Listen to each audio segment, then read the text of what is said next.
अस्सलामुअलैकुम।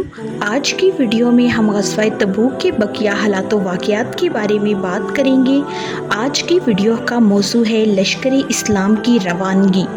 रसूलुल्लाह सल्लल्लाहु अलैहि वसल्लम 30,000 लश्कर के साथ तबूक के लिए माह रजब 9 हिजरी में मदीना से रवाना हुए। हज़रत मोहम्मद बिन मुस्लिमा रज़ियल्लाहु ताला अन्हो या सबा बिन अरफता रज़ियल्लाहु ताला अन्हो को मदीना का गवर्नर मुकर्रर किया और हज़रत अली रज़ियल्लाहु ताला अन्हो को अपने अहलो अयाल की देखभाल के लिए मदीना में ही रहने का हुक्म दिया। लेकिन मुनाफ़िकों ने हज़रत अली रज़ियल्लाहु ताला अन्हो पर तंज़ करना शुरू कर दिया, तो हज़रत अली रज़ियल्लाहु ताला अन्हो भी मदीना से निकल पड़े और कोस भर के फासले पर रसूलुल्लाह सल्लल्लाहु अलैहि वसल्लम से आ मिले और आप सल्लल्लाहु अलैहि वसल्लम से मुनाफ़िकों की तनकीद बताई। लेकिन आप सल्लल्लाहु अलैहि वसल्लम ने उन्हें फिर मदीना वापस कर दिया और फरमाया, मुझको तुमसे वही निस्बत है जो मूसा अलैहिस्सलाम को हारून अलैहिस्सलाम से थी, अलबत्ता मेरे बाद कोई नबी नहीं होगा। बाज़ सहाबाए कराम रज़ियल्लाहु ताला अन्हो जो किसी गफलत के सबब आप सल्लल्लाहु अलैहि वसल्लम के साथ रवाना ना हो सके थे, वो बाद में रवाना हो गए। रसूलुल्लाह सल्लल्लाहु अलैहि वसल्लम के साथ मुसलमानों का इतना बड़ा लश्कर था कि इससे पहले किसी जंग में इतना बड़ा लश्कर पहले कभी फराहम ना हो सका था। मुसलमान दिल खोल कर मार खर्च करने के बावजूद लश्कर को पूरी तरह तैयार ना कर सके थे।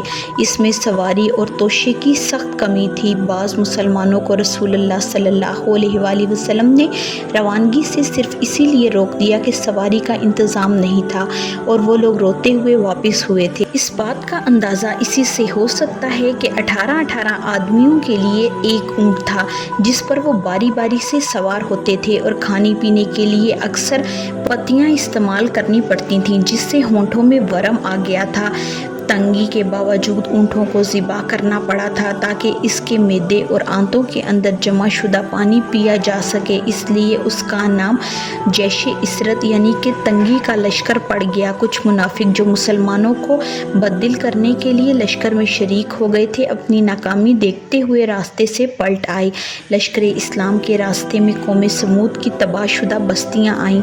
इस इलाके का नाम हुजर है। आप सल्लल्लाहु अलैहि वसल्लम ने फरमाया, यहाँ से इस्तग़फ़ार पढ़ते हुए जल्दी से गुज़र जाओ और यहाँ के कुएं का पानी भी ना पियो। इसी इलाके हुजर के हदूद में एक शब क़याम करना पड़ा, तो आप सल्लल्लाहु अलैहि वसल्लम ने हुक्म दिया कि कोई शख्स तन्हा लश्करगाह से बाहर ना निकले।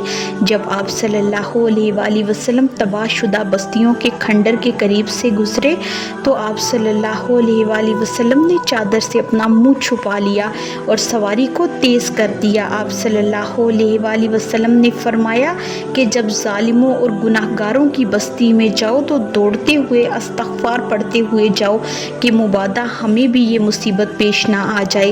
रास्ते में आप सल्लल्लाहु अलैहि वसल्लम का मामूल था कि ज़ोहर और असर की नमाज एक साथ ज़ोहर की वक्त में या असर के वक्त में पढ़ लेते और मगरिब और इशा की नमाज इकट्ठी या तो मगरिब के वक्त पढ़ लेते या इशा के वक्त में पढ़ लेते थे, यानी जमा तक़दीम भी करते और जमा ताख़ीर भी करते। कल की वीडियो में हम मुकाम तबूक के बारे में बात करेंगे और जंग के मज़ीद हालात व वाक़यात पर नज़र डालेंगे।